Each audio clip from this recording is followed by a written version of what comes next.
UFO files on the line, stacking up the facts in time. Guests keep coming through the door. One more story, then 10 more. Maps and clips on every page. Something strange in every age. Call it in, let it ring. Tell us what you saw, tell us everything. Strange, they fight over colors, and they cover their bodies with plants and animals. They fear the unknown but seek it out. They destroy their own world for shiny rocks. Fascinating. Stay tuned in. I want the truth. Let it spin.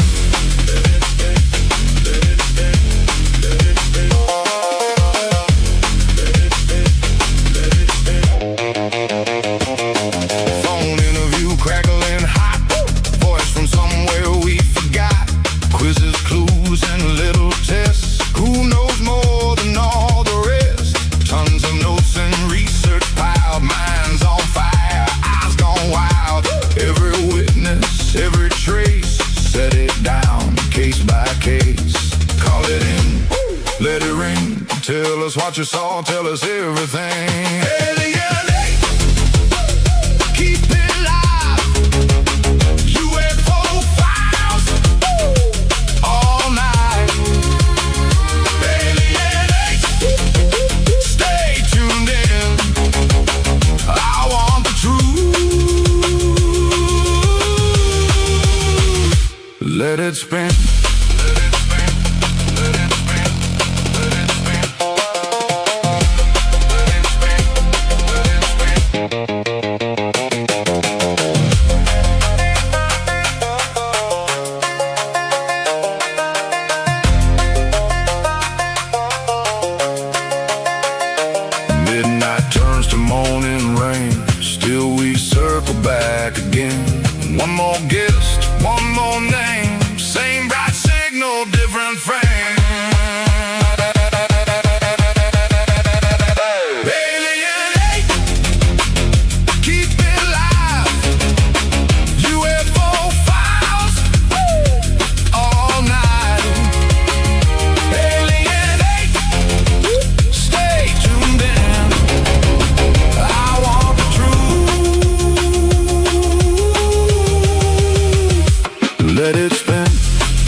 Recognition complete. Aether 8 online. Hello. Welcome to Friday's show of Alien 8 UK, the UFO Files. We have a full house. Myself, Abby, David, and Nicole. And our wonderful guest, Jan. Thank you for coming on. Hi, Jan. Hi, Jan. Thank you for having me. Hey, Andy, can you make the intro longer? I could if you want. I had to make it as long as the music. Please make it longer. That way I can, do things. He gonged himself Have a this rest. time, so, Yeah. I added the gong just for you, David. Thank you. So, quick introduction for Jan, because obviously that intro is a lot longer than normal. So, you was born in Hampshire. You began your career in London at the age of 18, working as an illustrator for Vogue, Harper's Bazaar, national newspapers before designing for Ladybird and Rhona Roy, and eventually running her own Haute Couture boutique. So I knew I'd mess it up straight away. Couture. Nicole, you are still muted. That's fine.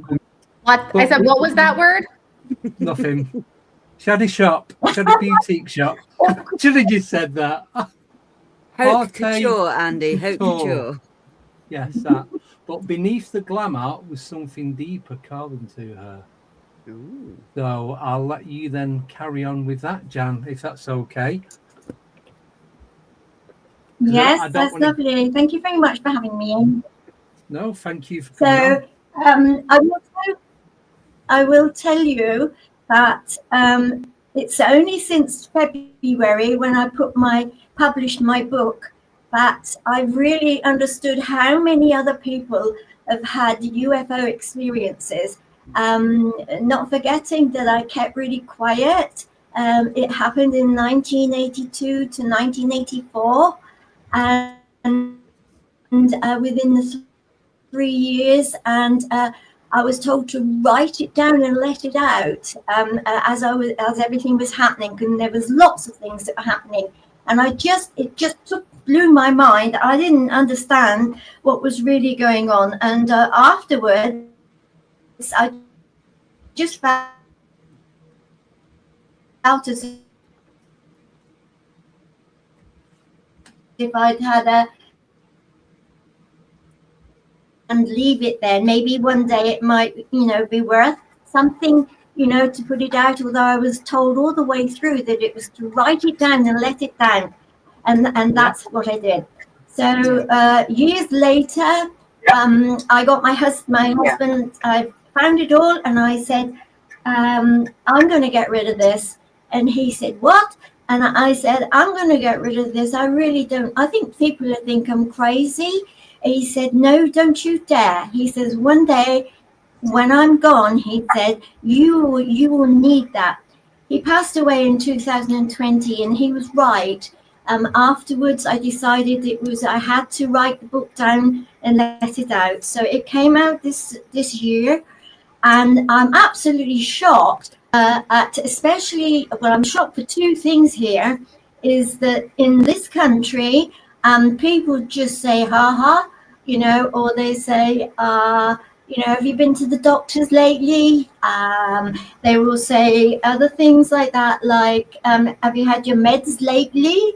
And so I decided the best thing is, now that I got this far, to start looking with these podcasts in America. And I will say in America, they love it. I've done about 8, and I've been really surprised. I've learned a lot. I hope people have learned a lot as well about my experience. And I really feel that this is welcome to the new era. It's really the beginning of something different.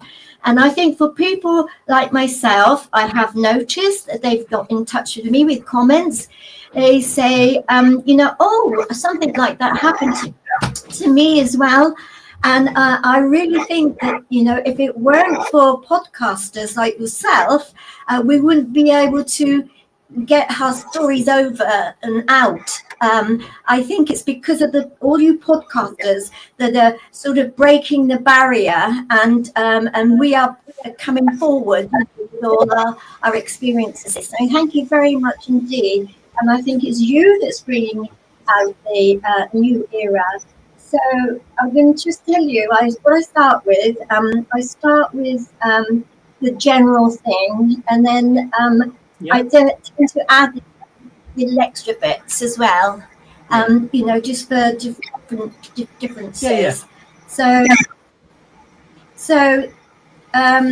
from the very beginning in Herefordshire, the scenery took my breath away.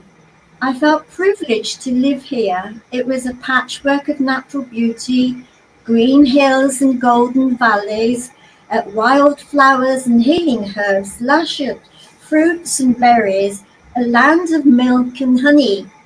It was here in this mythical landscape that my immortality began. At this juncture in my life, I wanted to ask God what his plan is for humanity. After all, don't we all reach a moment where we ask, why are we here? I reflected on a time when the rain poured into my heart without pause. I thought of the homeless, the suffering and the anguish, and then I heard of a nuclear war. On this particular evening, Ian had the television on. A speaker was solemnly instructing viewers, take out the doors and prop them against the walls. This will help prevent them from falling on you. This was the advice that was given to us to prepare for a nuclear war.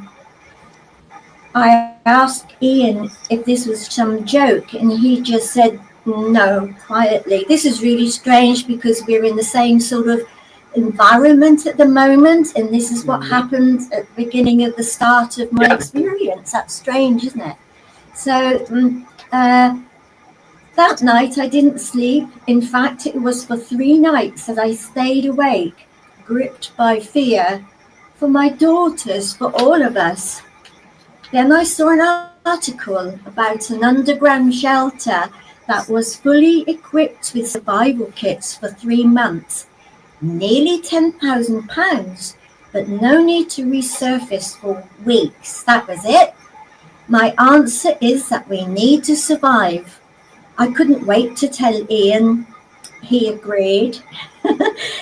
He said we had just enough money to build a shelter beneath the back garden. That night I slept really well for the first half, and then a troubling thought awoke me.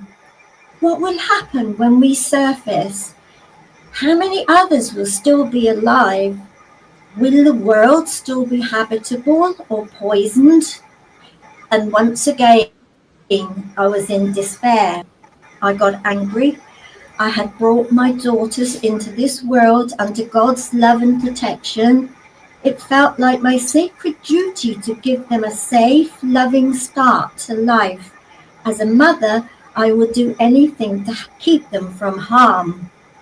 But I was stunned. Why wasn't God doing anything to prevent humanity from self-destruction?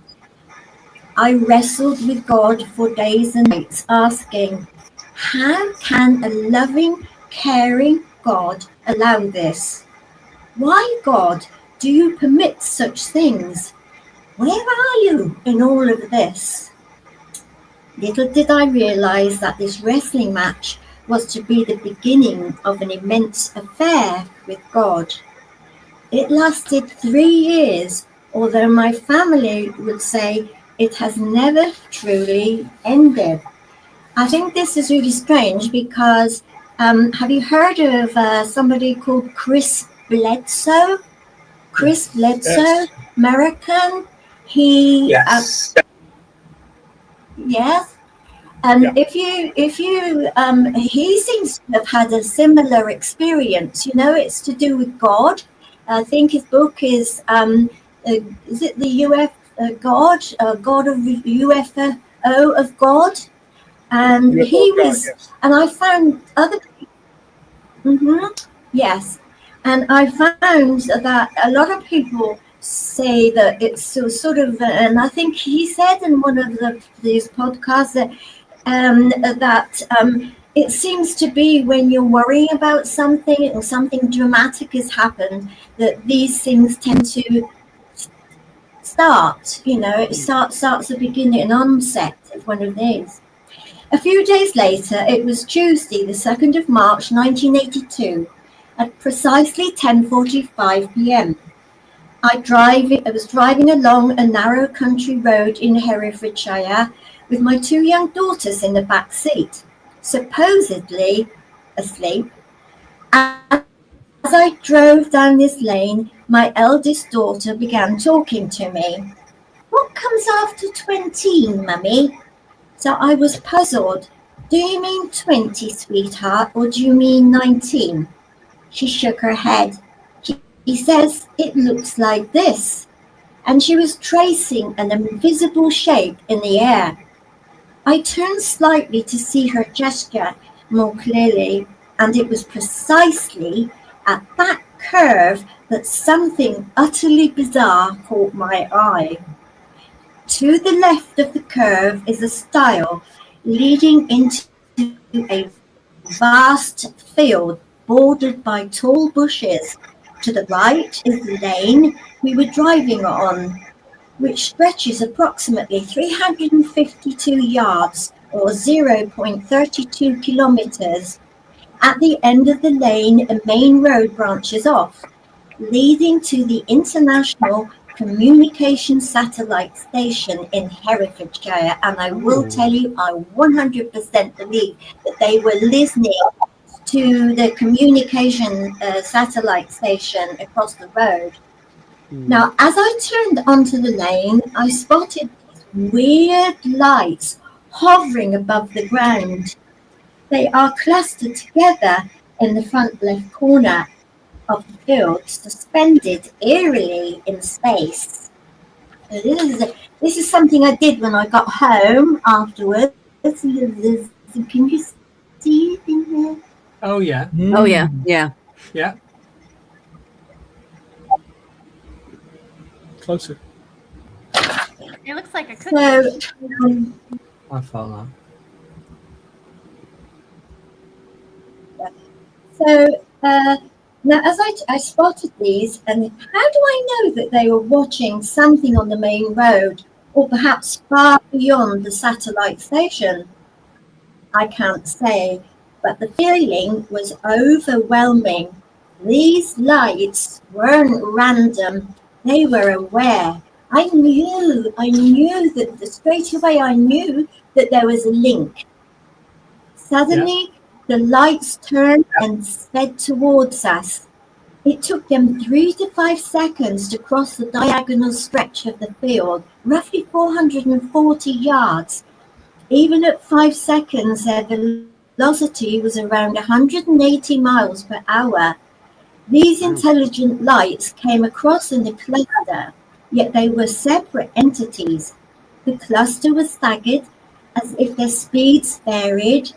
Here they are alongside the hedge that separated us from the field. Spontaneously, as if they'd spoken with each other, they spread out into a long line without bumping into each other. Then a patter, raindrops tapped against the car's window. A mist rolled in with these lights, shrouding the lane in a hazy dreamlike atmosphere. The lights, about 6 of them, were now travelling alongside us, just 3 to 4 meters between us, hovering 6 to 8 feet above the ground. Each entity was composed of 2 circular white lights, approximately the size of a car's headlights, joined by a glowing, fuzzy stem resembling vapor or plasma. The stems pulsed and swayed, not rigid, but alive with energy. They were there, peering straight in at us, inquisitive beings with glowing eyes. And despite the shock, I didn't feel any fear. Their presence was almost hypnotic. I sensed no menace, only gentle, intelligent curiosity. When I got home, I did this picture of them. Oh. Oh. Ah. It's like the Have you seen jellyfish anything UFOs, isn't it? That, you know, that lightning Yes. I seen when I was 4 Yeah. years old, it was Yeah. similar to that, except it was like a prism with the colours, the full rainbow spectrum. But it was similar to that. You get what I mean? So that must have been a bit freaky with the fog coming in as well. Yeah. Yes, that's it. So would you say that that's fog, because they put, when they came over, it made it misty? Would you say that the fog had caused the splattering of water on the car window? Possibly. You think, So how you how think many was possibly? that? Was it Right. So this there was 6? there's 6 of them, and See, they are really close to me. Yes. So what I'm going to show you is this one. Somebody told me, you know, on a podcast that what you're showing us is, just a look, is you are showing us something that is in Utah on a cave. So there's the picture that there's my drawing, and this is This is it on my phone. Yeah. Yeah.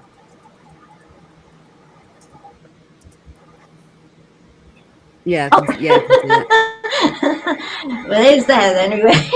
It's that one. And then this one they showed me is, if I can get that in there. Oh, yeah. Oh, yes. That looks like They are, not yes. like So that they looks are. like the Nazca lines. Or you can have that way. So this what I'm showing you is a photograph of something that is thousands of years old, and it's on a cave, an ancient cave in Utah. And there's not just one; there's some others as well. And I do believe that they've got birds just below them, and this is something that is with a bird all the time afterwards. Have you seen these? Have you seen them or heard about them before? Are they in the You know what they're basin? called?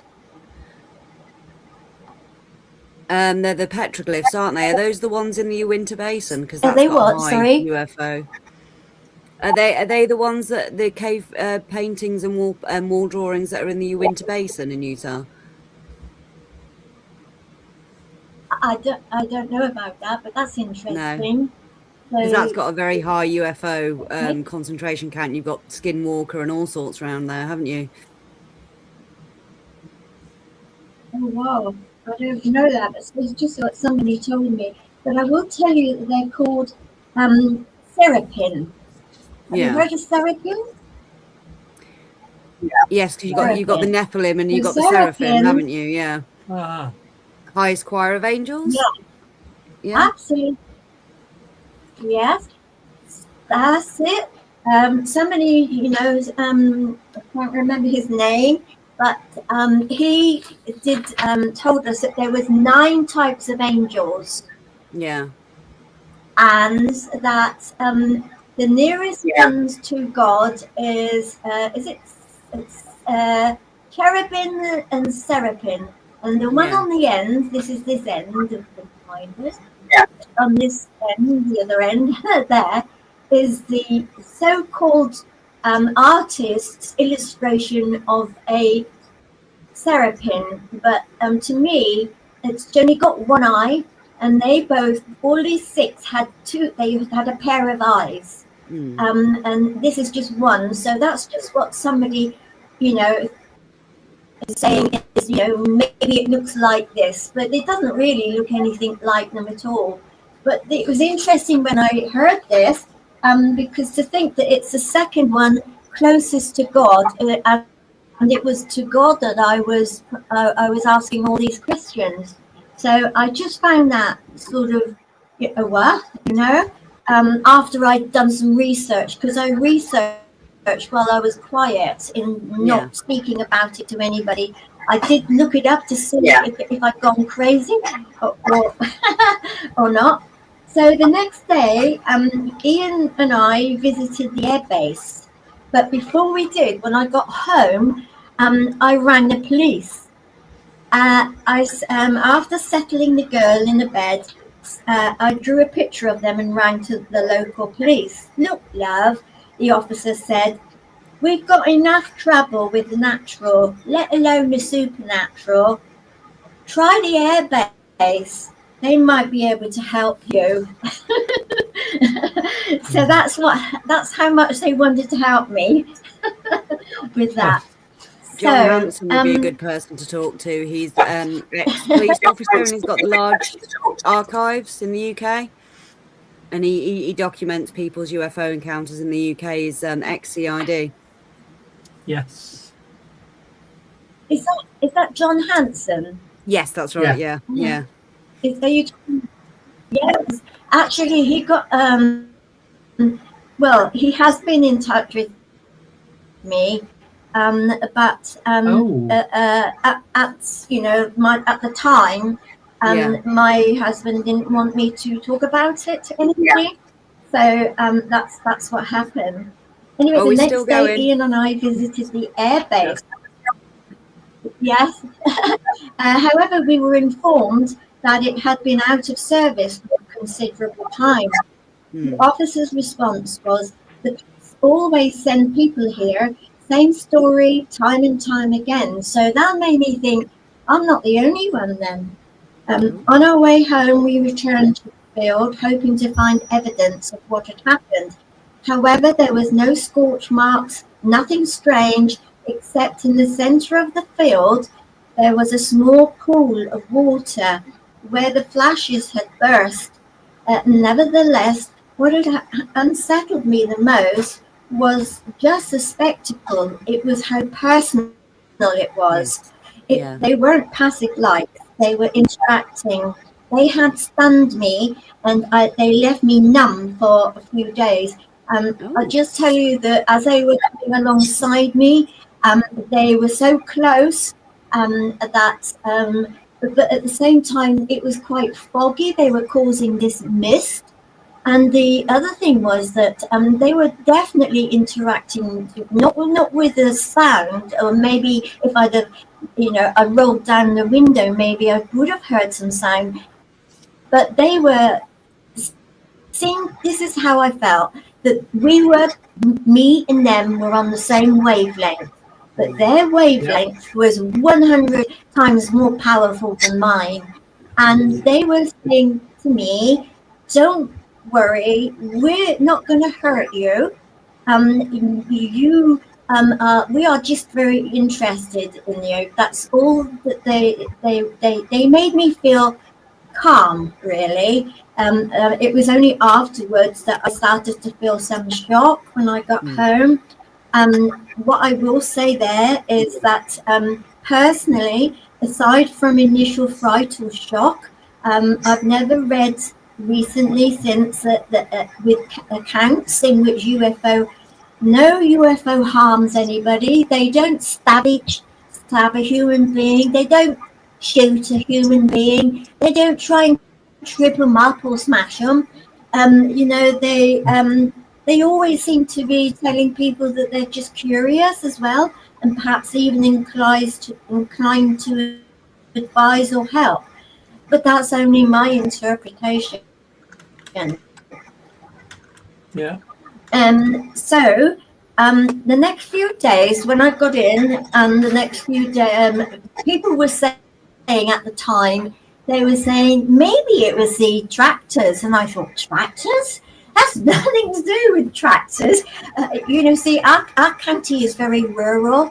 It's just all fields, and it's beautiful, really. But to say, that it was a tractor was silly, really. I mean, nobody has heard anything about this sort of thing to me. But tractors, I mean, they don't go 180 miles across a field. No. And I don't think they've got all those. They might have one or two, but definitely, it definitely wasn't them anyway. So there's something I wrote here, and I want to ask you a question. So I am being told that what I saw that evening didn't happen in the field, right? So to say that, I find that awesome. I mean, I definitely saw them. I saw the trickle in the water. Yeah. They were definitely in the field. So my answer, they say that it comes from within inside you. This is what they're telling me. They were.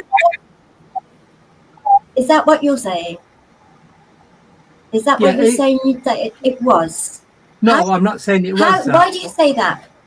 No, because... Yeah, Andy, why do you say that? Because you was told that you didn't see him in the field, and if you're being told that it's come from there, then it would be... I say that. I'm not saying you did do that.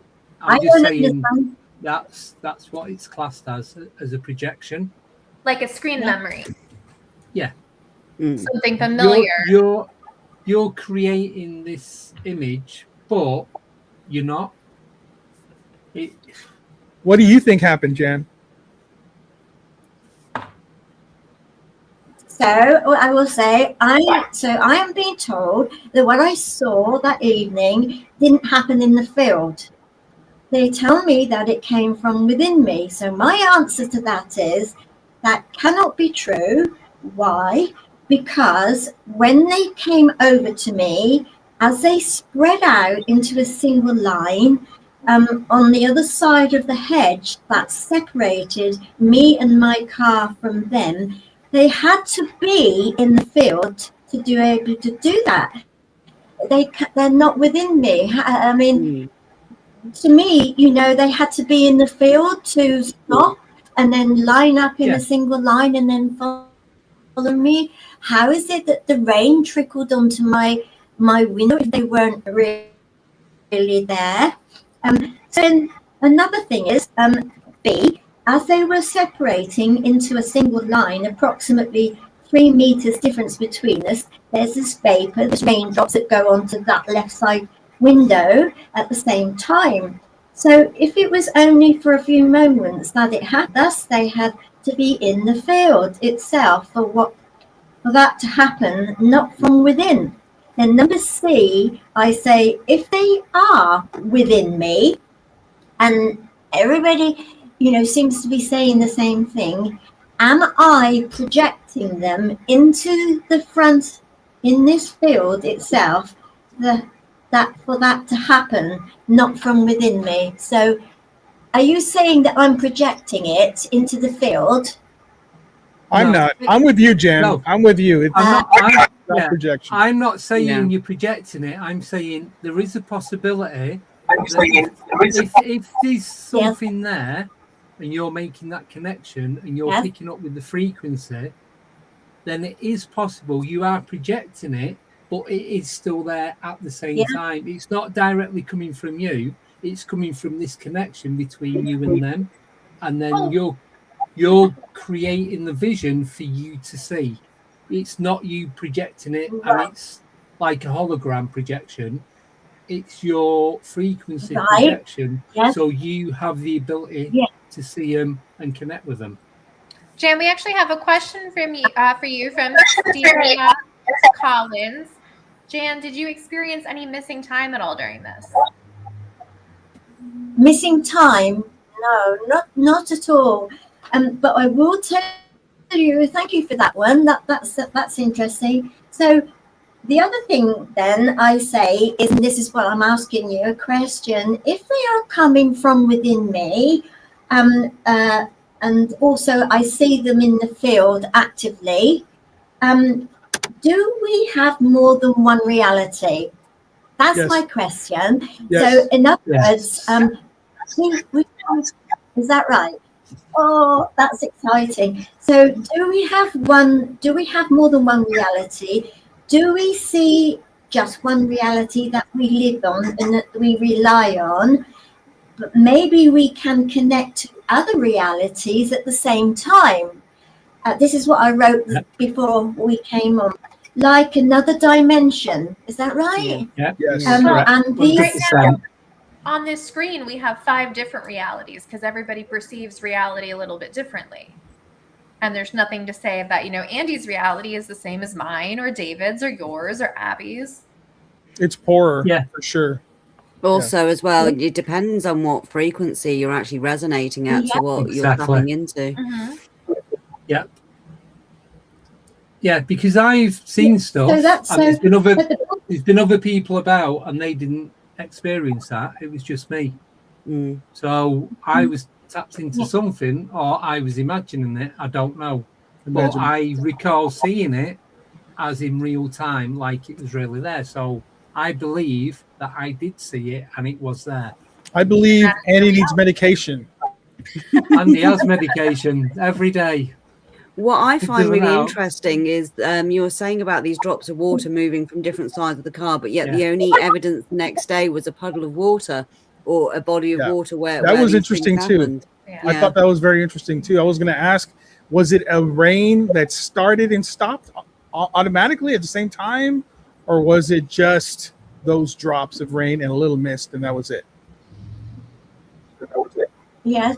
So it was just on that side of the car. The other thing is, there was an explosion at the end, because when I got down this lane, and it was a really long lane, I turned left, and when I turned left, they had gone into the center of the field, and there was a big flash, and then another flash, and then another flash.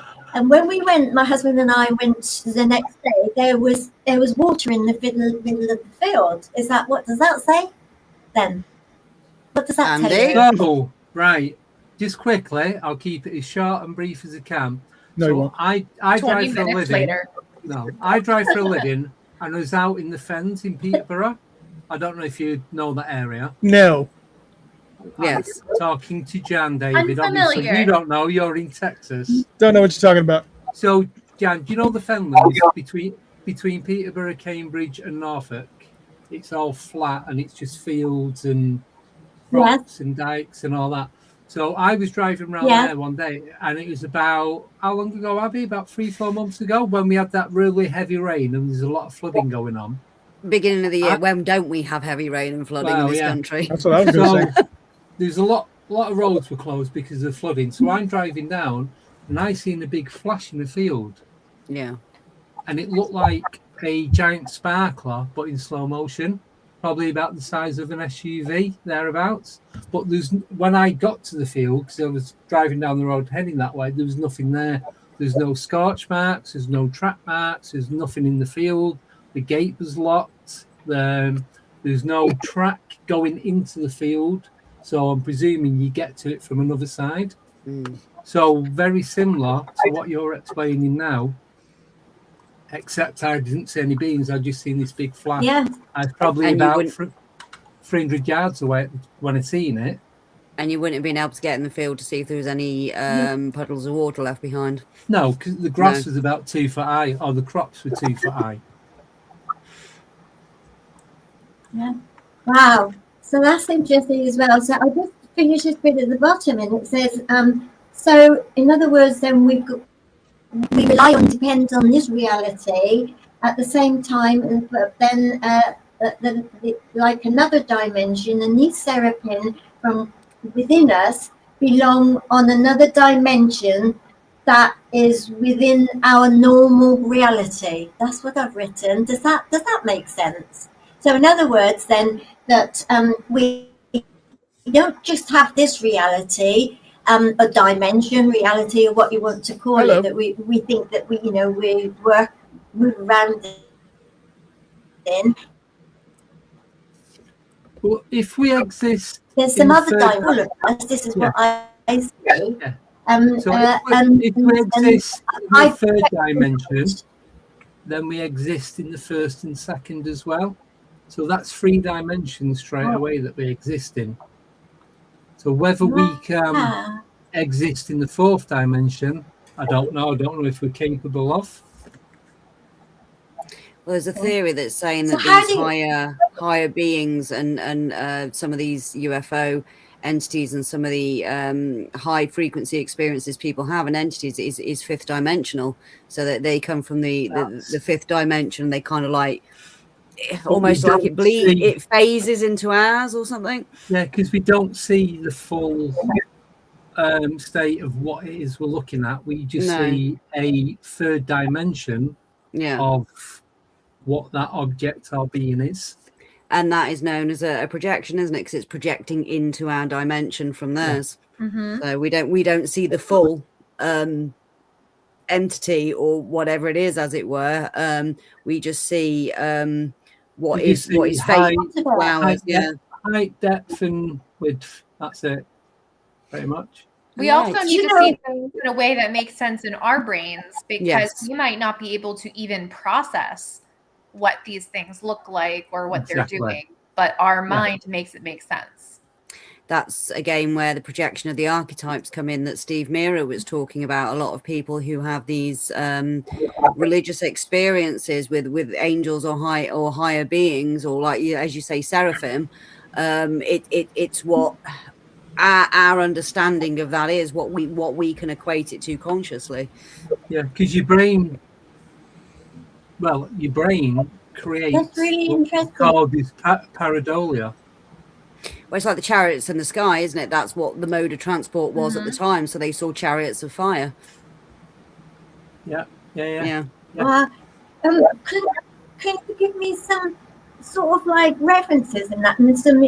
Can you give me some understanding so I can look it up myself? What you're saying, because I really, you know, what you're telling me makes sense. Yeah. You know, so would you be able to, you know, give me, you know, where you've got this information from so that I can read it myself afterwards? One of the best people to contact or talk to about it is a guy called Agnost. So he's a Norwegian guy. He's based in California and he does quantum physics.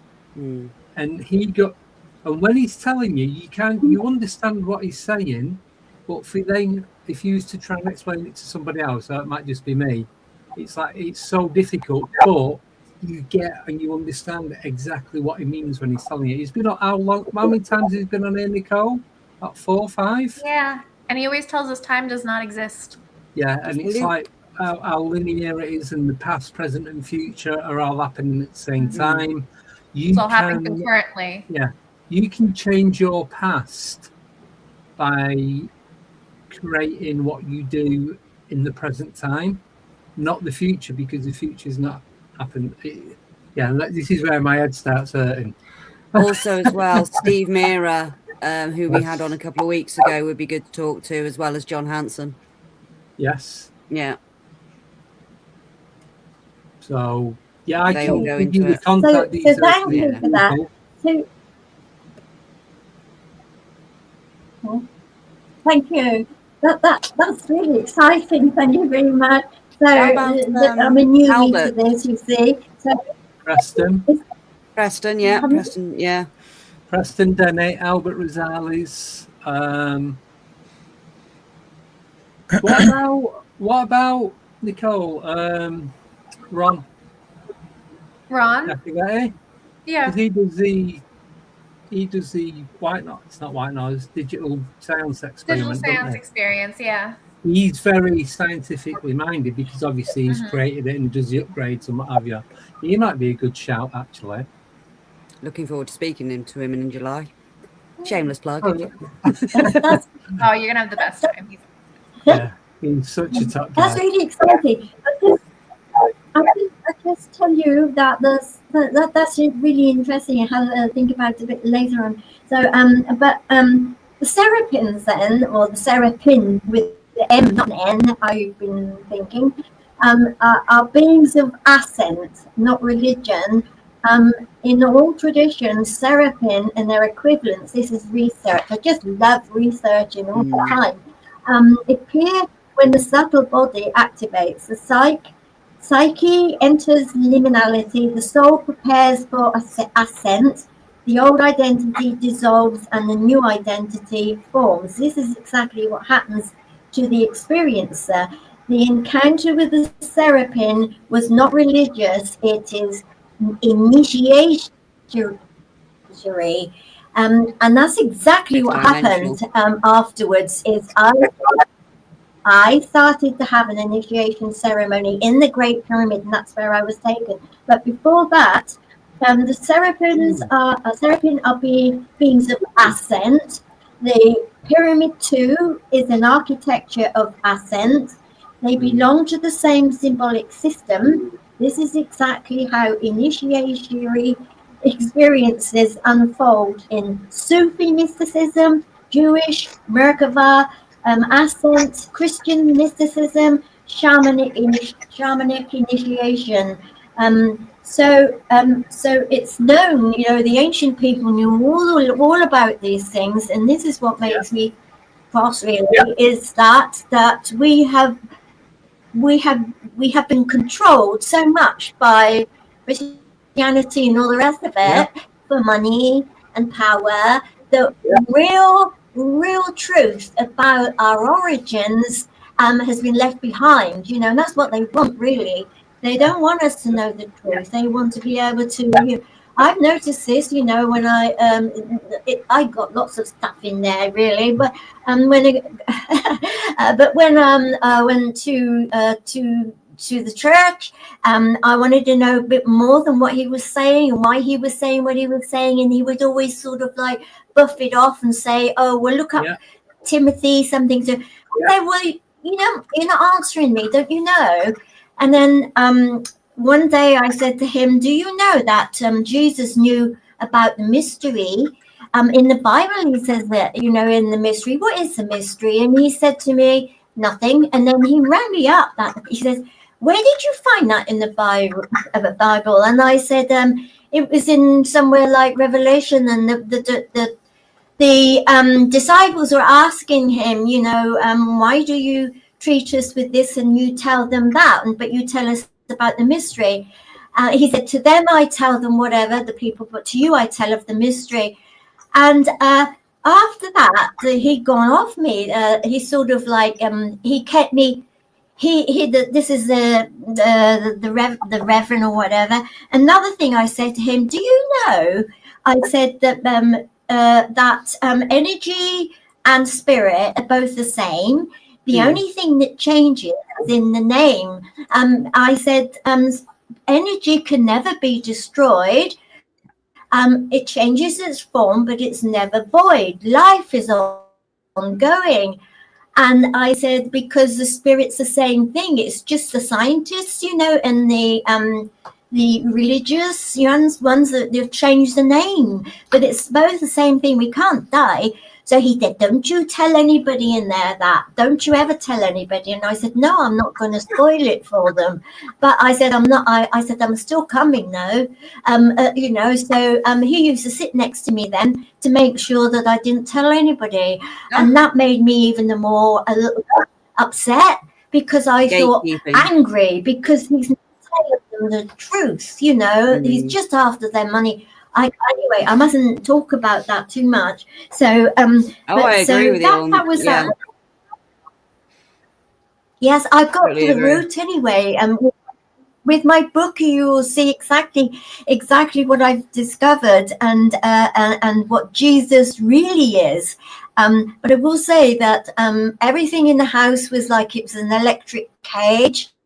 When I after this, next few days, if I put my hand over the top of a radio with batteries in it, it would start working, and my hair was standing on end most of the time because of the friction of electricity inside me. And there was definitely something going on. But after a while, I'm just going to sort of like make this pretty bit quick.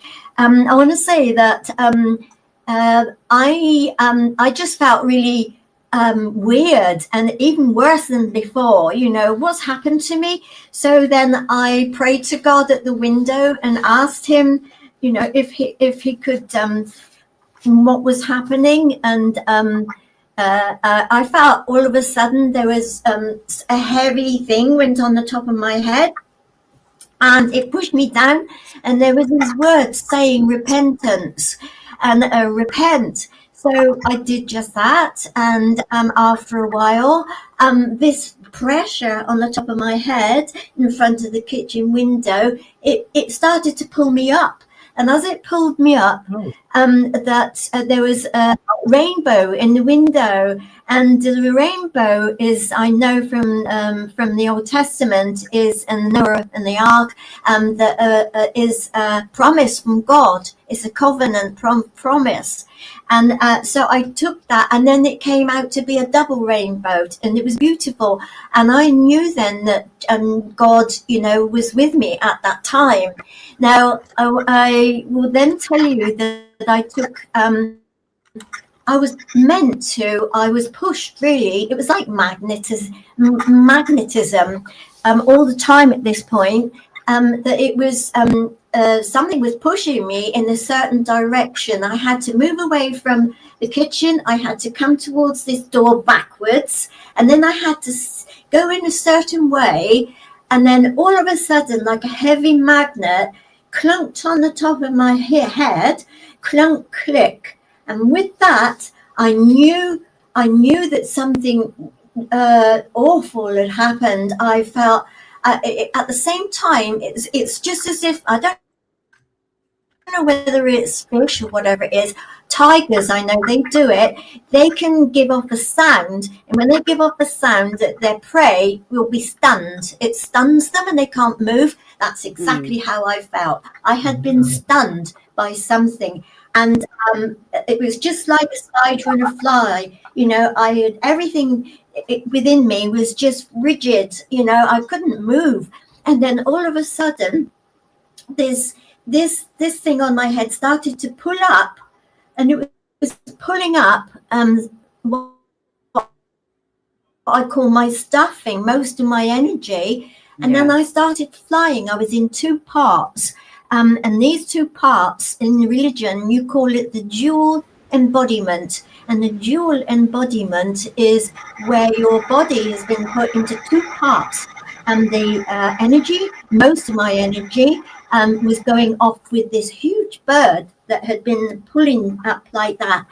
And according to somebody, our guide on the Giza Plateau, who is on my Facebook, I asked him what that was, and he said that it was the Ba, your soul.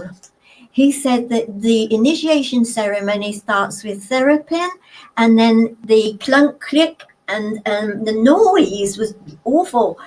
Somebody has told me that noise was actually the electricity from my body that was being shifted.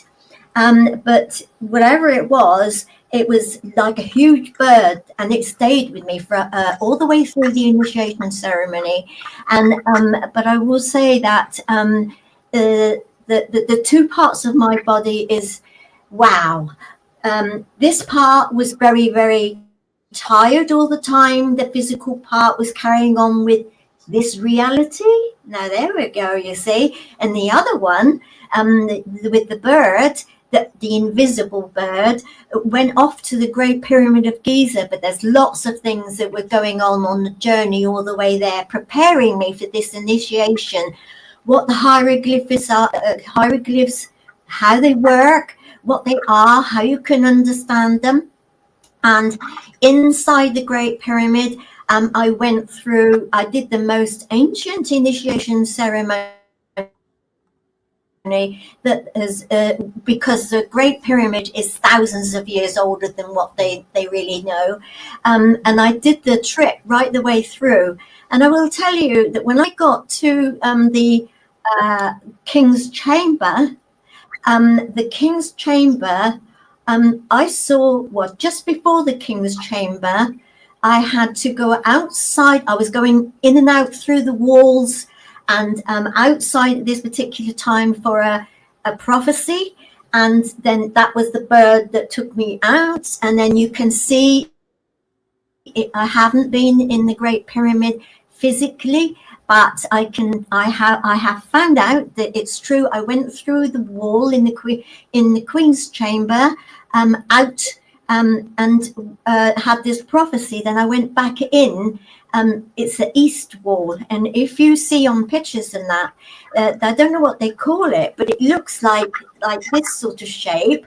To me, I went outside the building, the bird, and that is the back of a bird. When he's got its wings up like that and flying, that's exactly the same shape, although they call it something else. But that's what it was, according to the initiation ceremony. I went through the wall with the bird. And then when I came in, I heard a voice. That's the first time that I'd ever heard a voice, and ever had really heard a voice like this. Well, except when I heard Jesus, when I asked God, which religion should I go to? This is when I was praying before the repentance bit. And this voice said, ask none of these, but follow me. And I was really frightened. I'd never heard a voice before, absolutely frightened. And then I asked who it was, and it said it was the Lord Jesus. I still felt, not sure whether that was right. I've never heard, I always believed in Jesus. He was my best friend as a child. My family were always arguing it, and it was always Jesus that I would talk to at bedtime. And he was my best friend. And so when he said it was, but I never heard his voice, never. So when this voice said he was Jesus, I was very suspicious.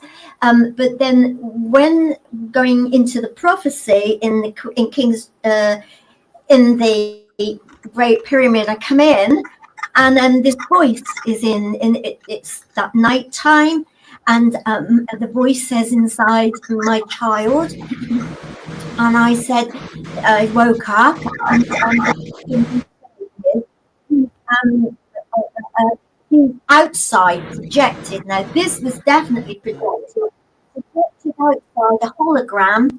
And he was showing me his hands, and they had blood in the hands, and he was in his shroud, and he said, take a look, I said, I'm so tired, please leave me alone. I said, I've been 3 years with you, I just need a rest and a break.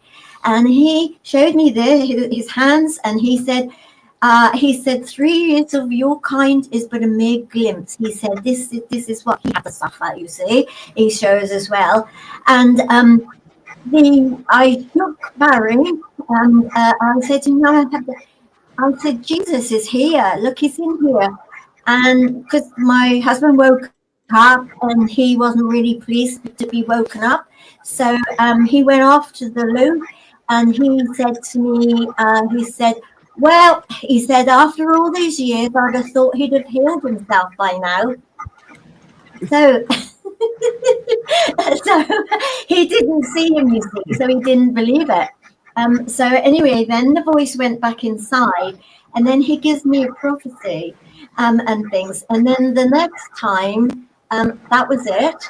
And then when I get in the King's Chamber, wow, going in the King's Chamber, it was like a bong, bong, bong, bong, bong. I thought there was a bell in there. I didn't know where I was, but it was bonging, against the wall, something was.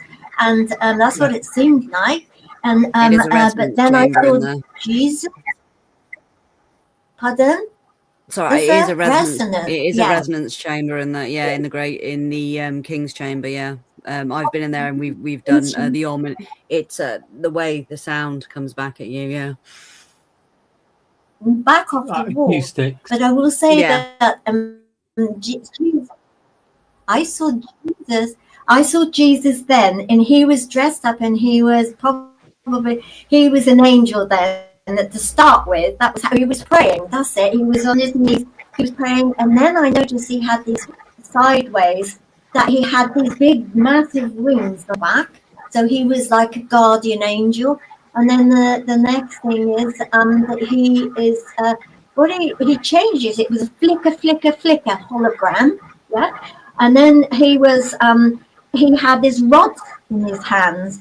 And I didn't know what the rod was, and then all of a sudden it got a star on the end, and I just thought this was crazy. Fancy Jesus. I think what's it got to do with berries and Aziz and stuff like that, But the last bit that I saw of him, but he just said to me, "Make way." He said, "This place, which is a Great Pyramid, is my knowledge." He said, this is where he got all his knowledge from. And he said, get back to the pyramid. And it was a prophecy, and he was telling me, I got the word somewhere, but I won't because it's a bit late. But I will tell you that he told me that this was where he got all his knowledge from in the Great Pyramid, and that it's all his wisdom. And that's where we've got to go to understand the Great Pyramid, because that is his temple, that's God's temple, and God's temple really is the sun, according to them. And what happens in the Great Pyramid is that it has all these vibrations, and they transform you. They transform your energy, and this is what he was saying. Make way for the golden age, he said. And because we have to understand the vibrations are meant to have been created, the Great Pyramid, especially for us. It's our birthright and our inheritance.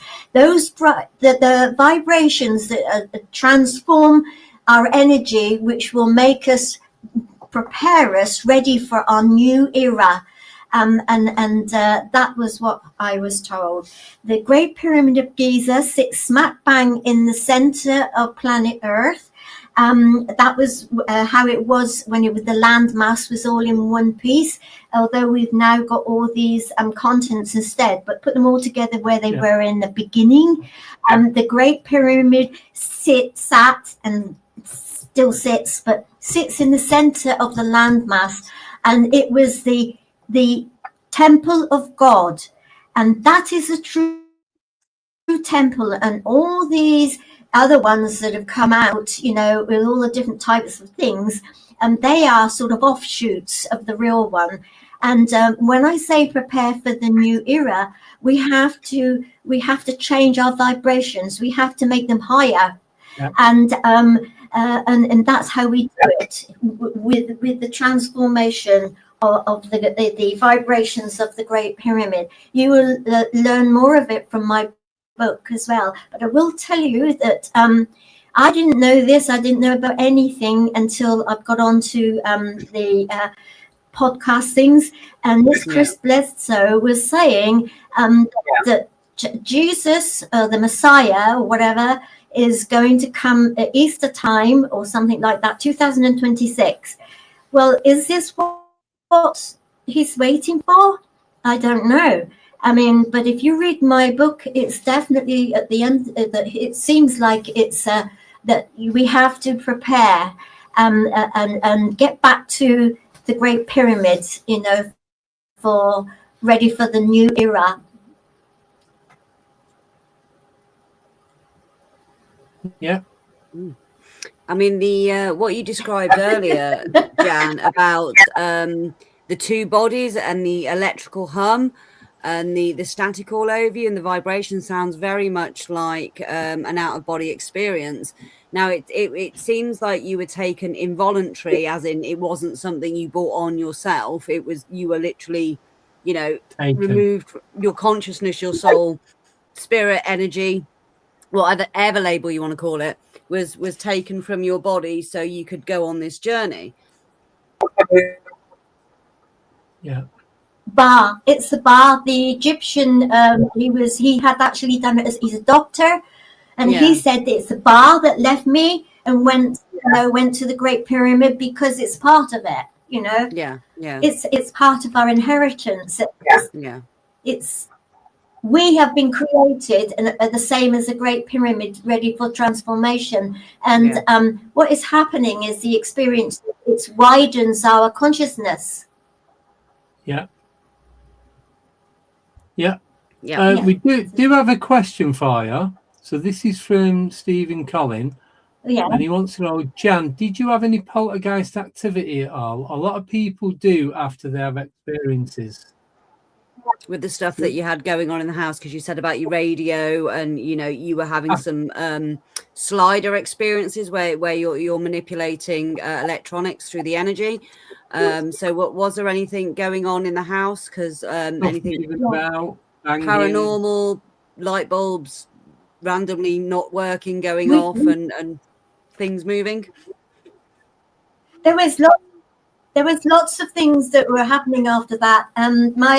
My nan, my grandmother, she used to be a spiritual in the spiritualism temples. She did that, and she used to do healing. She had passed away some years ago, and I was smelling these flowers, what you call the bunny rabbit ones, and a lot. And I thought she was with me because I used to, as a child, take some bunny rabbit flowers and put them in the jam jar for her on her table, and I could smell them in the house, and Barry could smell them as well. And he said, and I knew she was with me. There's all sorts of things that were happening, really crazy, really weird. Yeah.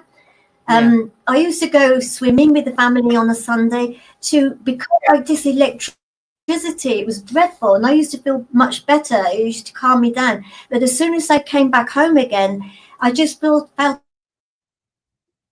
if I was me. Yeah. Oh. I'm just thinking it could be some sort of conduit.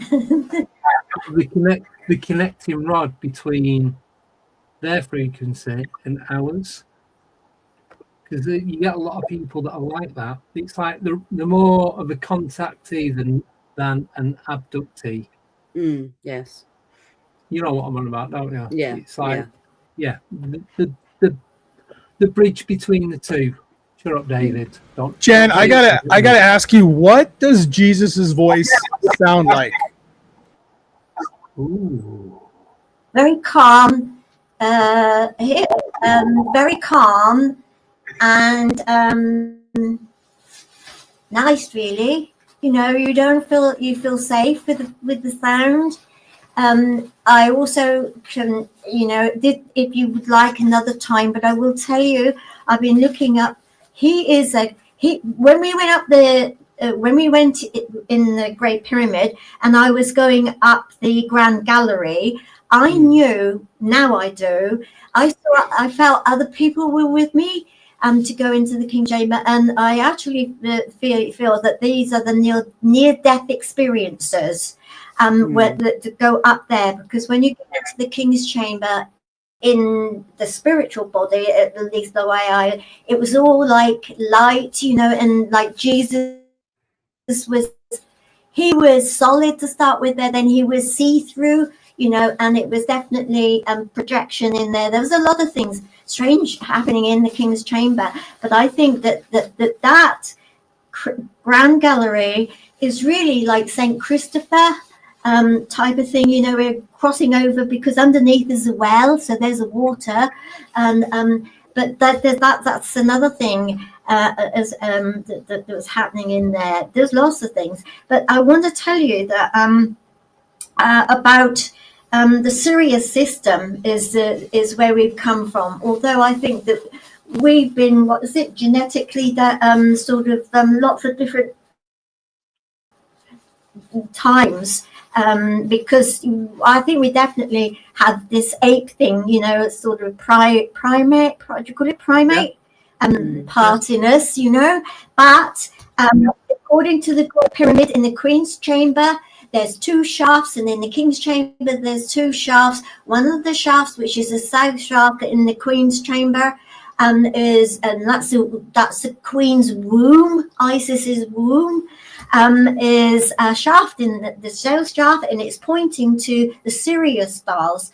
Why would they do that? There's just 4 sets, and they choose one that goes straight into the Queen's womb, if you like, and that happens to be the Sirius system. And I had what you call it, consummation within that shaft with a fish that came and met me, and it was started off as a whale, then it became a dolphin, and then it came straight up alongside my body on the outside, and it was cold and made me shudder, and it caused a lot of vibrations and a consummation with a fish. And I will tell you that that's the link, one of the links with the transformation, because we come from there. So did Osiris or Osiris, as they call it. There's a lot more to it, but I will tell you, I've met up, and I wonder if you would like to have a podcast with me and him. It's a person in Herefordshire that he works in the hospital, and he was telling me that he's a Mandinka, and he comes from Mali, not far from Mali. He's been here quite a few years with his parents, and he knows quite a lot about the Dogon people. You know the Dogon people? The Dogon people that reckon that we came from, we're fish, part fish. There's so much about it that they can't deny it. I've found so much. Our bodies are definitely part fish as well as the human part. There's no doubt about it. And I've got lots to see. And he's telling me about the Dogon. Mali is the capital, if you like, and he tells me about the what they say, that they're very intelligent people, that they believe that, you know, that they've had these normal spiritual somebody come and started us off, and I believe that too. If so, he's willing to come on a podcast, and I thought that would be lovely. You know, he'd be shy, but he said yes, you know, absolutely. And he used to wheel me about because I broke my hip, and he used to wheel me here and there, and all the way up in the hospital get worried when they're on a stretcher. I must have been the only one that sat up and was asking him all these questions about so that's how it got. And I said, maybe you can. He said, I would love to. Yes, please. I'll tell you about it. Yeah, sounds good. Sounds like a I mean, plan. you look at the old was it the Babylonian religions, the Sumerians, and they all have the Anunnaki and all the rest of it. They all have the fish god, don't they? And you look at religion with the bishop's hat, and that it is the fish, the fish's mouth, isn't it? The head. Yeah. Christianity, So the symbol eating of Jesus fish, is is that cannibalistic? That we're eating fish, is that a bad thing? Should we not be doing that? I don't like. Sorry, fish. what was that? What did you say? Should we eat fish? Are we being cannibals? Jesus knew about the fish. He knew about the fish. Definitely. Yeah, he made like a whole bunch of fishes fish and with a whole men- bunch of bread, right? Yeah. Didn't he do that miracle where he created like from one fish and one piece of bread, he made tons of it? So he's Sermon guilty on the too. Mount. So I'm you know. Absolutely. Good. You're all good. There's the aquatic ape theory as well, isn't Will there? you- Oh, I mermaid. enjoyed it today. I've really enjoyed it. I'm so pleased you're in the UK. This is my first time in the UK, and I was going to say, you know, we need to get lots of people. You know, we need to make a big thing of it. You know, with the four of you, it's good, really good. Yeah, So, Nicole apologises. you know, if she you had to wanted go. his name, There was emergency yes. with one of the kids. Yeah, kids set fire to a microwave. Yeah, There you go. It happens. It's really good, you know, with all of it. Oh, no, It's it's really- good. It's I very really interesting. enjoyed it. Thank you. You know, have me And the again, thing is- please. Yeah. But what I was going to say is, from you having that experience on that lane with the fog and the trees in the field, the amount of research that you've done between then and now is absolutely mind-blowing. Yes. It really is, because it's like Yes. a lot of people will just like look into it a little bit, including myself, and go, well, it could have been this, it could have been that, and then they just shrug it off and don't bother doing anything again. But it looks like you've gone down every single avenue possible to find out exactly what it is that's going on, and why it happened, and what's next. What's the next chapter for you? That's how it's come across to me anyway. Oh, thank you. I will say I had to do it. I felt that it was my duty. Don't tell me why, but it was my duty that I had to follow it through. There was definitely something in it. It was more powerful than anything else. Yeah. And I needed to find out. Even because, and I thought to myself, I give up everything. I gave up my job. I just wanted to know what it was all about. And I will say that I'm hoping that my book will give people a chance to say, hey, that's happened to me. Do you remember that happened? And then it will make them come forward with their, and follow it to see what it was. Yeah. Well, that's it. There you go. I mean, one of the reasons why we do this is so people can share their experiences, and also as well, so you know, people who are watching or listening, you know, they, as you say, you know, you've met so many people who've shared the same experiences, had the same kind of things that have happened, and you wouldn't have known that unless you started speaking about your work and writing your book and going on all these different broadcasts and that. So it is one of those. And also for people who aren't ready to share their experience, they find some comfort in hearing what others have been through that have similar experiences. They don't feel like they're going mad, or they feel some sort of connection or closure, or just acceptance. But it can also it can also trigger a memory. So I've been chatting to someone, it's like, oh my, and then you remember some specific detail of something that happened with yourself or somebody else. So then it's like making a connection between two different things that you've got, because you could never remember that middle bit. Yeah. Absolutely. I will tell you that we have a template inside us, and it's the conscious template.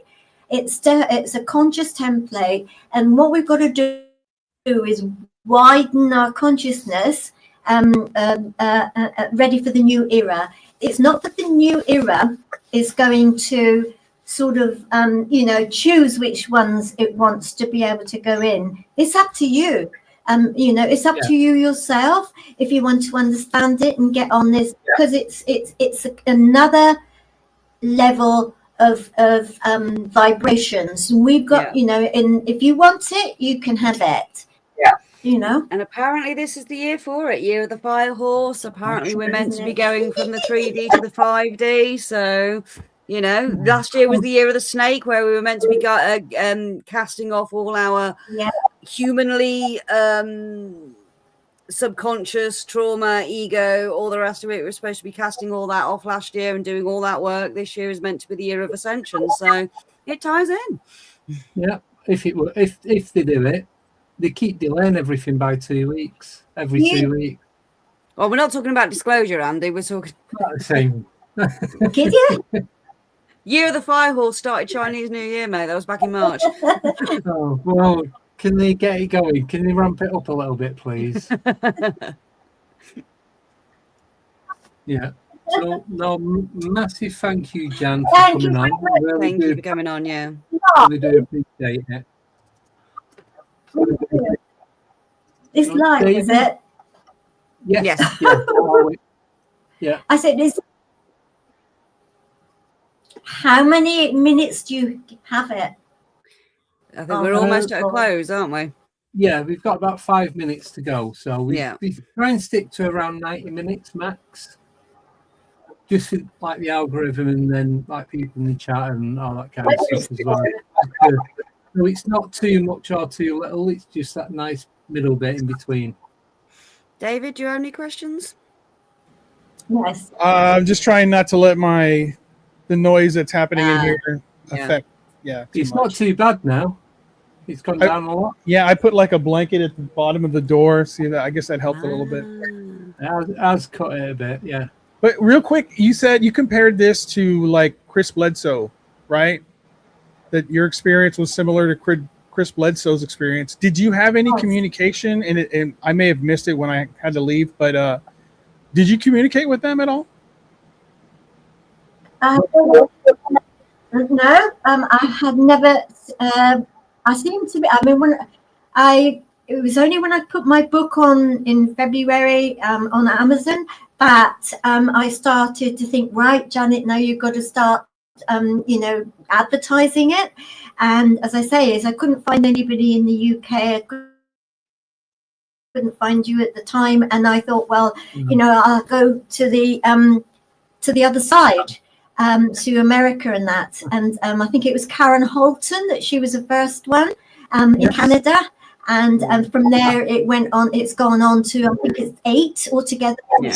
This is number 9. I think that there is one somebody can't remember that's coming out in July. That was with somebody to do with MUFON.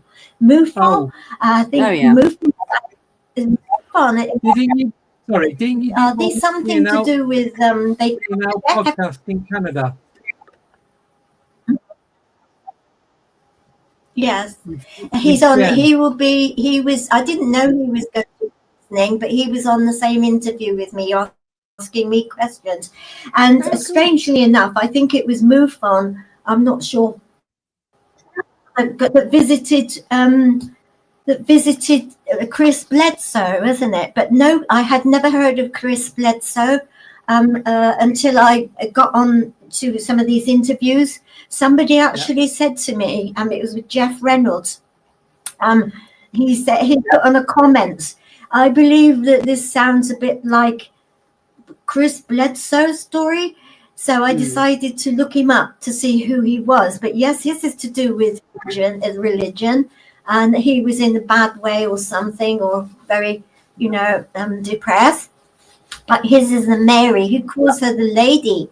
And but it's Mary. So somebody else I saw that said that there always seems to be, if you have been religious or something, it's a start. It's you that you had, was it last week you had somebody on, his name is something, Steve Murrow? Steve Murrow. Yeah. Murrow. You had on. Yeah. And I've looked him up, and I've looked up that he also has. It's free, that you can download a book or a pamphlet thing that they do every month, I think it is.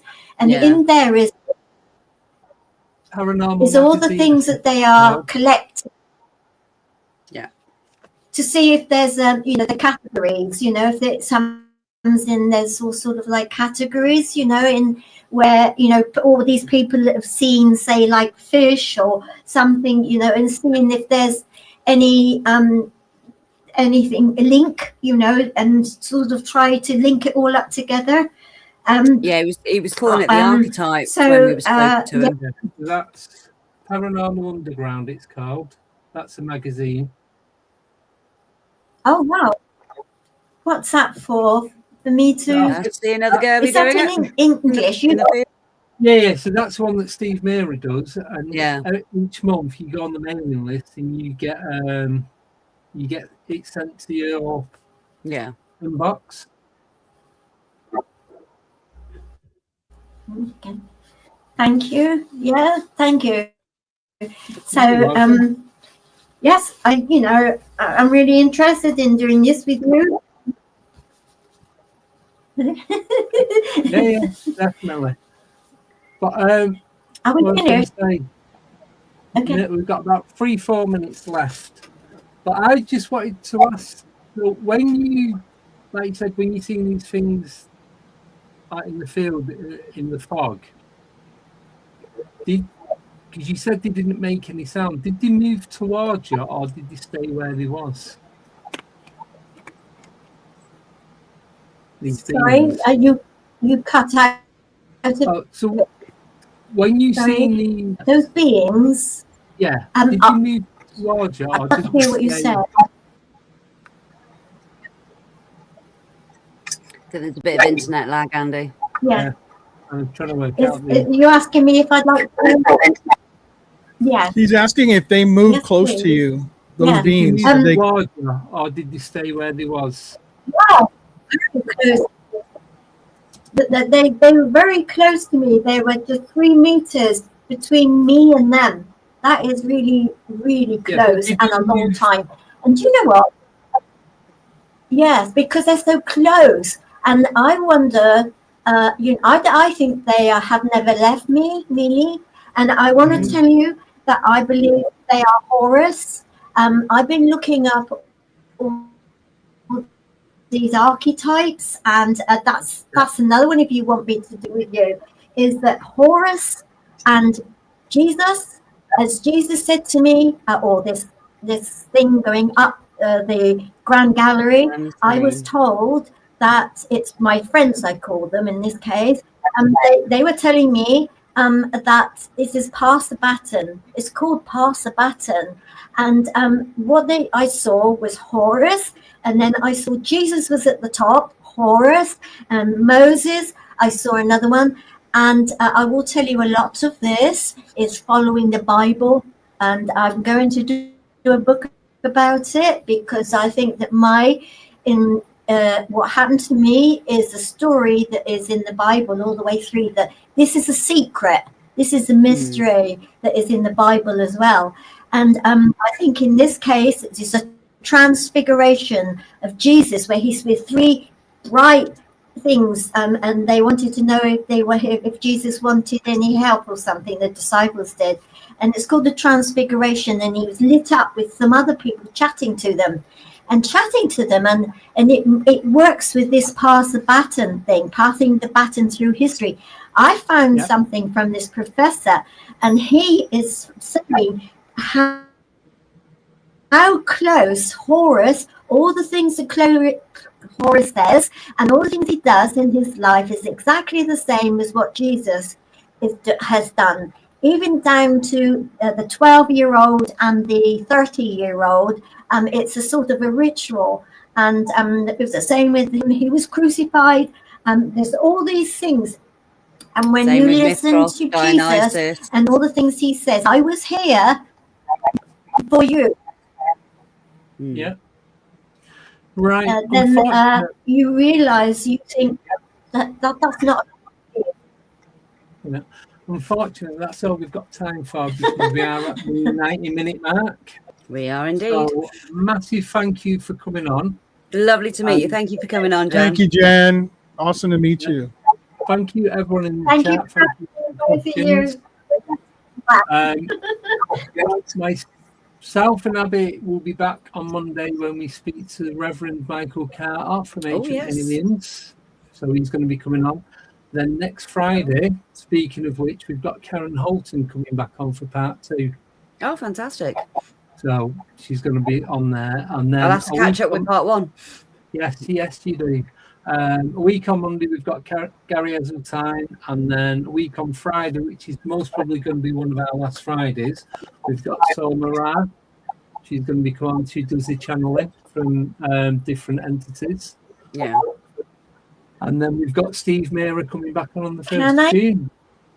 Fantastic. Yeah, sorry, go on, Jan. Whoa.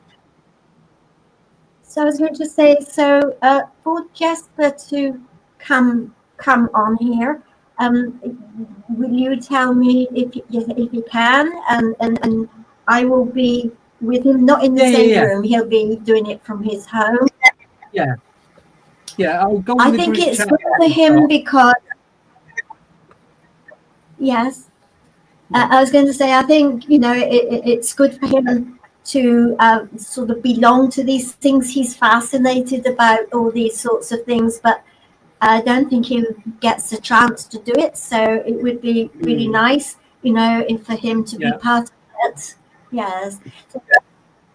Absolutely. So that would be whenever you're ready, Yeah, that's fine. And he's the man with the calendar. I know. I've got 2 calendars. My head hurts.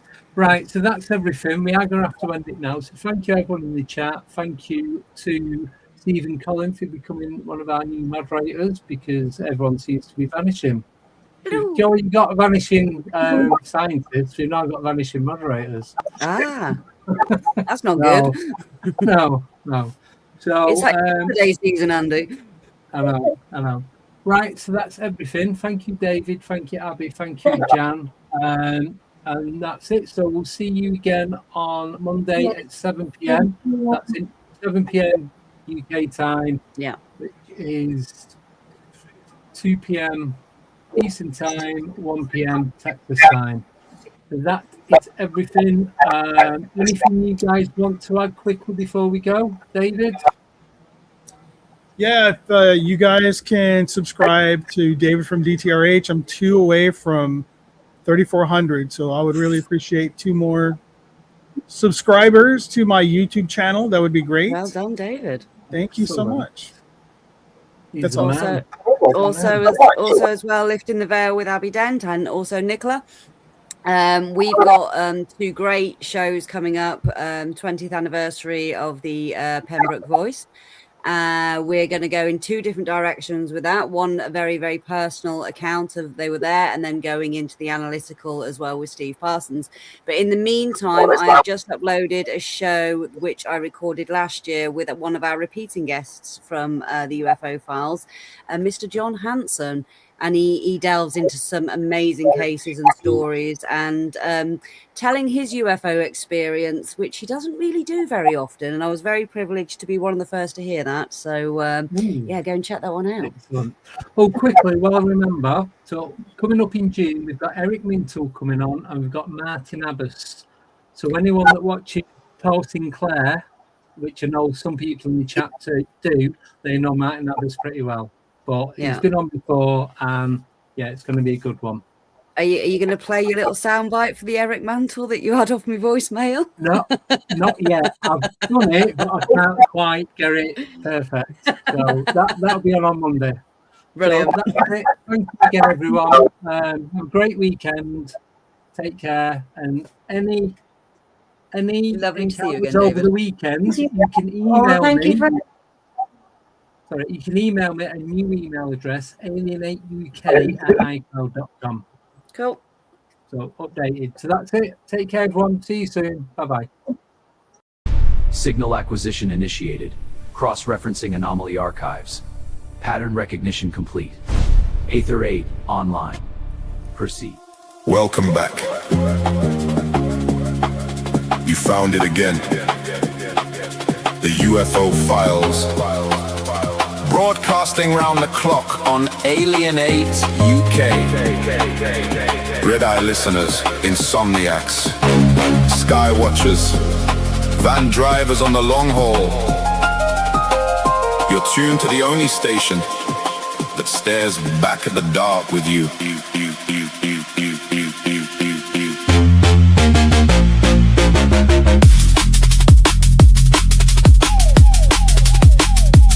24 hours, we circle the same old questions. Lights over the north, shadows over the south. Phone lines open, headphones on, blinds half drawn. I got case notes spread like takeaway menus. Highlighters bleeding through until sunrise. Coordinates scribbled on coffee stained napkins from a truck stop somewhere near the East Coast. We don't do jump scares here, we do the long stare out the window at 3:33 a.m. when the estate's asleep and the sky feels too crowded.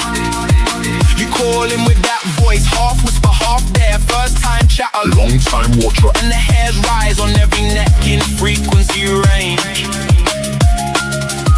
Maybe it's satellites, maybe it's stories we tell, so we're not alone in these flickering terraces and rented rooms. Either way, keep your dial right here. This is the UFO Files. Alienate UK. All night, every night.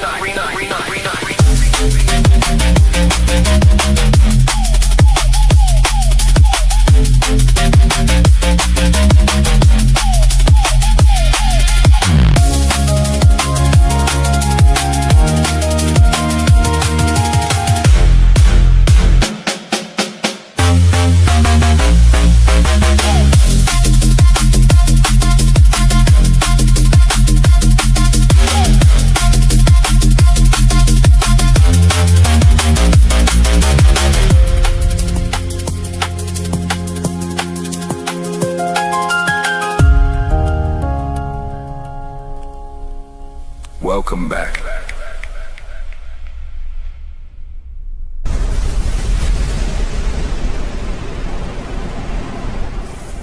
Alien 8 UK.